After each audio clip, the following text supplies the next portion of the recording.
ये हमारे सामने गवर्नर हाउस है और गवर्नर साहब ने आज से 4 दिन पहले के इलेक्ट्रिक के सीईओ साहब से मुलाकात की थी और ये फरमाया था कि हमने के इलेक्ट्रिक से कह दिया है अब कराची में लोड शेडिंग नहीं होगी। और ये पहली बार नहीं हुआ, बल्कि गुज़िश्ता साल भी आपको याद होगा कि जैसे ही गर्मी बढ़ती है तो लोड शेडिंग बढ़ जाती है। तो पिछले साल गवर्नर साहब, असद उमर साहब, नदीम बाबर साहब और जितने साहिबान हैं उन सब ने मिलकर ये ऐलान किया था कि कल से लोड शेडिंग नहीं होगी, और वो कल आज 1-1.25 साल गुजरने के बाद भी नहीं आई है। हमने 3 दिन पहले जो प्रेस कॉन्फ्रेंस की थी उसमें ये ऐलान किया था कि अगर अगले 3 दिनों में लोड शेडिंग का ये सिलसिला जारी रहा और लोगों को रिलीफ नहीं दिया गया तो जमात इस्लामी एहतजाजी सिलसिला शुरू करेगी। आज ये 3 दिन मुकम्मल हो गए, लेकिन शहर की सूरत हाल बिलुमूम वही है। कुछ इलाकों में इन्होंने अगर रात की लोड शेडिंग सिर्फ कम की तो दूसरे इलाकों में शुरू कर दी। इस दौरान में वफाकी हुकूमत ने या गवर्नर साहब ने इसको इंश्योर किया कि एक मरतबा फिर के इलेक्ट्रिक को फेवर दिया जाए, और फेवर देते हुए इन्होंने 200 मेगावाट इनको मज़ीद एनटीडीसी से फराहम करना शुरू कर दिया, जबकि 1250 मेगावाट ऑलरेडी इनको दिया जा रहा है। अब कहते ये हैं कि हम इनको इसलिए बिजली फराहम करते हैं कि हम कराची के बड़े हमदर्द हैं, और कराची में अगर लोड शेडिंग है तो हम के इलेक्ट्रिक को विफाक की तरफ से मज़ीद बिजली फराहम कर देते हैं ताकि शहरियों को रिलीफ मिले। लेकिन दर हकीकत ये एक धोखा है, और वो धोखा इसलिए है कि ये असल में के इलेक्ट्रिक को फेवर दी जाती है।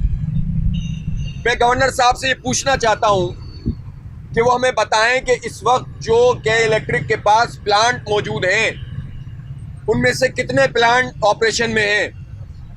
जाहिर सी बात है कि 30-40% इनके पास जो इस वक्त इंस्टॉल्ड कैपेसिटी है उसके मुताबिक ये 30-40% भी प्लांट नहीं चला रहे। और इन्होंने हमसे वादा किया था, गवर्नर ने किया था, असद उमर ने किया था, नदीम बाबर ने किया था, के इलेक्ट्रिक ने किया था, और आखिरी तारीख ये दी थी कि 15 मार्च से 900 मेगावाट का प्लांट चल जाएगा। इसका पहला यूनिट 450 मेगावाट चल जाएगा। लेकिन आज 5 जून है और आज तक की तारीख में भी वो प्लांट नहीं चल रहा। इन्होंने पहले 4 साल इस पे गुजारे, 5 साल के हमारा जो एग्जिस्टिंग यूनिट 3-4 है बिन कासिम का, उसको हम कोल पर मुंतकिल कर रहे हैं, कोयले पे। 4 साल तक ये कहानियां करते रहे और उसके बाद अबेंडन हो गया। वो प्रोजेक्ट कहाँ चला गया? इसका मतलब ये हुआ कि के इलेक्ट्रिक, जो कि जब इस KEC की निजकारी की गई थी तो इस वजह से की गई थी कि ये अपनी बिजली में खुद इन्हिसारी हासिल करेंगे, ट्रांसमिशन सही होगी, डिस्ट्रीब्यूशन सही होगी। लेकिन उन्होंने सिर्फ 11% इजाफा किया है, जबकि 18 लाख सारिफीन थे जब KEC प्राइवेटाइज हुआ था 16 साल पहले 2005 में। आज 29.5 लाख सारिफीन हैं। ये तकरीबन 40% से ज़्यादा इंक्रीज हो गया, लेकिन पैदावार में, यूनिट्स में इजाफा इन्होंने सिर्फ 11% किया है, जिसके नतीजे में जाहिर सी बात है कि ये इनकी अपनी कैपेसिटी तो है ही नहीं। अब जब पहले इनको 600 मेगावाट, फिर 800 मेगावाट, फिर 1200 मेगावाट और अब मजीद 200, 1450 मेगावाट बिजली विफाक की तरफ से एनटीडीसी से, विफाक नहीं एनटीडीसी से फराहम की जा रही है। तो मैं ये पूछना चाहता हूँ कि नेपरा ये बताए, प्राइम मिनिस्टर ये बताएं कि किस निर्ख के ऊपर ये बिजली के इलेक्ट्रिक को फराहम की जा रही है और किस मुआहदे के तहत फराहम की जा रही है। बगैर किसी मुआहदे के इनको सारी फैसिलिटेशन मिलती है, लेकिन इस बिजली का भी फ़ायदा हमें नहीं मिलता। उनके बिल बन जाते हैं, उनकी लायबिलिटीज़ को कम करने के लिए ये काम कर दिया जाता है, और हमें जो है, हमें वो फिर भी सहूलत हासिल नहीं होती। और आज भी शहर की सूरत हाल ये है कि 7.5 घंटे लोड शेडिंग, 29 लाख सारिफीन में से तकरीबन आधे से आधे लोग ऐसे हैं जिनको 7.5 घंटे की लोड शेडिंग का सामना ऐलानिया है। फिर 4 घंटे, 5 घंटे, 6 घंटे इसके अलावा हैं। 29 लाख में से आधे तो तकरीबन 7.5 घंटे वाले हैं, फिर इतने ही तकरीबन उसके और आधे कर लें 25-30% वो हैं जिनकी 6 घंटे की और 3 घंटे की लाइट जाती है। वो एरिया जिसमें एलानिया लोड शेडिंग नहीं होती, सारिफीन का 20% भी नहीं है। ये झूठ बोलते हैं कि हमने आधे शहर को लोड शेड फ्री कर दिया। मैं पूछना चाहता हूं, आधे शहर का मतलब सारिफीन है, यहाँ इंसान रहते हैं, इलाके नहीं है। सारिफीन है जिनको आपने लोड शेड फ्री नहीं किया है, तो इन्होंने ये काम भी नहीं किया और गैर एलानिया लोड शेडिंग भी बदतरीन तरीके से जारी है, जिससे लोग बिलबिला रहे हैं। और ये जिम्मेदारी बराह रास्त हुकूमत की और नेपरा की है। अफसोस की बात यह है कि बजाय इसके कि इनका लाइसेंस कैंसिल होता, नेपरा ने एक मरतबा फिर के इलेक्ट्रिक को फेवर दिया है और के इलेक्ट्रिक ने अब मजीद फेवर मांगने के लिए 3 महीने के फ्यूल एडजस्टमेंट चार्जेस के लिए, तो बल्कि ये जो क्वार्टरली चार्जेस होते हैं उसके लिए 6.5 रुपये इंक्रीज की गुजारिश की है, डिमांड की है नेपरा से। अब आप सोचेंगे 6.5 रुपये ये और फिर उसके बाद मजीद GST और टैक्सेस, तो इस तरह फी यूनिट कराची के सारिफीन को तकरीबन 7.5 और 8 रुपये मजीद यूनिट में इजाफा जो एग्जिस्टिंग है उससे ज़्यादा करना पड़ेगा। तो आप बताएं कि इस कराची के लोगों को आपने समझा हुआ क्या है?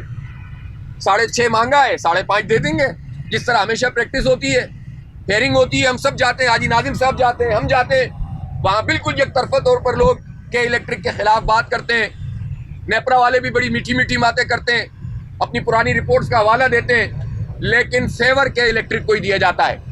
के इलेक्ट्रिक हमारा इदारा है कराची का, जिसके ऊपर ये काबिजीन बैठे हुए हैं, Abraj group, Aljumaiya group, KES power, और इन्होंने ऑफशोर कंपनी के तौर पर इसको रजिस्टर कराया हुआ है कैमन आइलैंड में। और ये हमें नहीं मालूम कि इसमें सेहूनी है, इसमें इंडियन है, इसमें अमेरिकन है, कौन है इसके पीछे। और ये सवाल हमने नहीं, ये सवाल सुप्रीम कोर्ट में किया गया। इसलिए हम ये समझते हैं कि ये एक सिक्योरिटी रिस्क बनता चला जा रहा है, ये प्राइवेटाइजेशन का अमल। और लाइबिलिटीज के जो सैकड़ों और अब हजारों अरब तकरीबन हैं, जिसको अगर सही तरीके से फॉरेंसिक ऑडिट हो जाए तो पता चलेगा, तो लूटमार ही लूटमार है।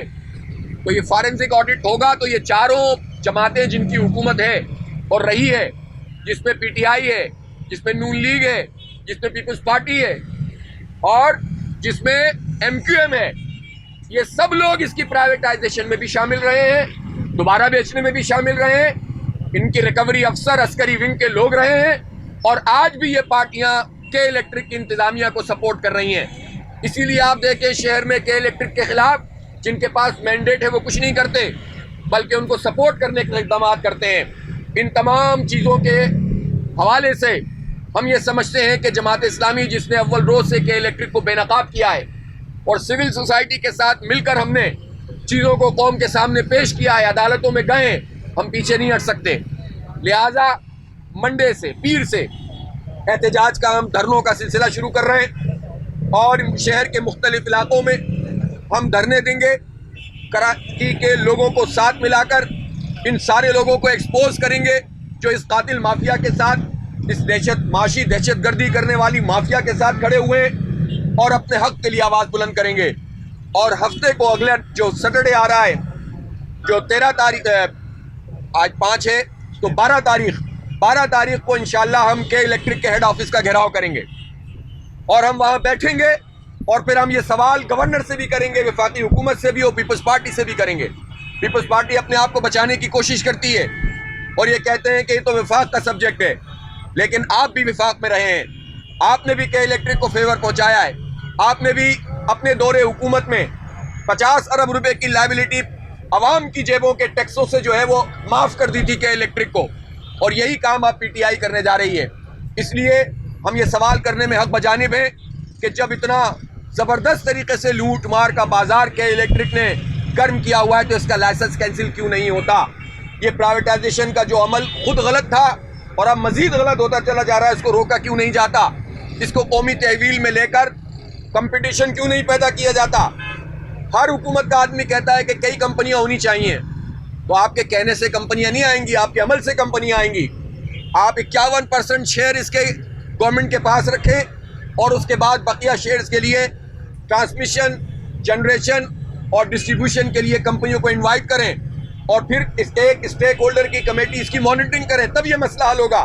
लेकिन अगर ये इस तरह से के इलेक्ट्रिक को फेवर मिलता रहा तो इसी तरह से लोग जलीलो ख्वार होते रहेंगे। हम आवाम के साथ खड़े होंगे और उन सारी जमातों को भी बेनकाब करेंगे जो के इलेक्ट्रिक को इस वक्त भी फेवर दे रही हैं, वफाकी हुकूमत भी और ये जमातें भी जो हुकूमत में शामिल हैं और रही हैं। और इंशाअल्लाह इस मसले के हल तक हम जिद्दोजहद को जारी रखेंगे। तो हम इंशाअल्लाह ताला 12 जून को घेराव करेंगे के इलेक्ट्रिक के हेड ऑफिस का, और उससे पहले धरनों का एक सिलसिला है जो शहर में पीर से जारी होगा और इंशाअल्लाह इस मसले को अपनी अंजाम तक हम पहुँचाएँगे। इस वक्त शहर कराची में पानी का शदीद बहरान है और पानी के नाम पर वो लोग सियासत कर रहे हैं जिन्होंने नेमतुल्लाह खान के बाद एक कतरा पानी का इजाफा नहीं किया इस शहर में। 2005 में आखिरी मंसूबा K3 बना, लेकिन K3 के बाद K4 16 साल में नहीं बन सका, जिसकी फिजिबिलिटी के लिए स्टडी नेमत साहब शुरू करा चुके थे। और ये सारी पार्टियां हुकूमत में रही हैं और आज जो है वो सब मीठी मीठी बातें करते हैं। इस शहर के 16-17 अरब रुपए फूक गए इस K4 मंसूबे में, लेकिन पानी नहीं आया। और अब भी जो है ये सही सारा काम ऐसा ही किया जा रहा है। बारिश हो गई तो मैं नहीं पता कि नालों की क्या सूरत हाल होगी। डिफेंस जो पिछली मरतबा डूबा था, कोई इक़दाम नहीं किया गया कि वो दोबारा डूबने से बच सके। जाहिर है उसके नतीजे में पूरा जो है वो तमाम पूरे शहर के ऊपर भी असर पड़ता है। और कराची ट्रांसफॉर्मेशन प्लान कहाँ है जो पाक फौज की निगरानी में काम कर रहा है, जिसमें वजीर आज़म, जिसमें वजीर आला, जिसमें गवर्नर, जिसमें MQM सब शामिल हैं। हम उन सब से पूछते हैं कि कराची ट्रांसफॉर्मेशन प्लान में पिछले पूरे साल में 2 अरब रुपए का भी काम हुआ हो तो हमारे सामने लाया जाए। तो इसलिए अब सबसे सवाल किया जाएगा, जो सामने आएगा कि हम कराची को निजात दिलाने के लिए आए हैं, हम उनसे सवाल करेंगे कि कराची को निजात क्यों नहीं मिल रही। 3 करोड़ की आबादी के शहर को इन हुक्मरानों ने 1.5 करोड़ कानूनी तौर पर कर दिया। पीपल्स पार्टी बल्दियाती इंतखाब नहीं कराना चाहती, PTI उसके साथ इत्तेहाद में है। इस मामले में बहुत सारी चीज़ों में इनका इत्तेहाद है। ट्रांसफॉर्मेशन प्लान में भी ये साथ बैठे हुए हैं। ये सिर्फ जुबानी जमा खर्च करके हम सबको बेवकूफ़ बनाते हैं। ये जाली मरदमशुमारी को कानूनी हैसियत PTI और MQM की हुकूमत ने दी है। कोटा सिस्टम में गैर मुअय्यना मुद्दत के लिए इन्हीं लोगों ने काम किया है। कराची की इस वक्त बदतरीन सूरत हाल पीपल्स पार्टी के मरूने मिन्नत है, इसलिए ये जमातें जवाबदेह हैं। और अगर पाक फौज की नुमाइंदगी इस कराची ट्रांसफॉर्मेशन प्लान में है तो वो भी जवाबदेह उन्हें होना पड़ेगा कि वो अपनी पोजीशन को वाजे करें कि कब तक जो है वो फौज के पीछे सब लोग छुपते रहेंगे। बहुत शुक्रिया।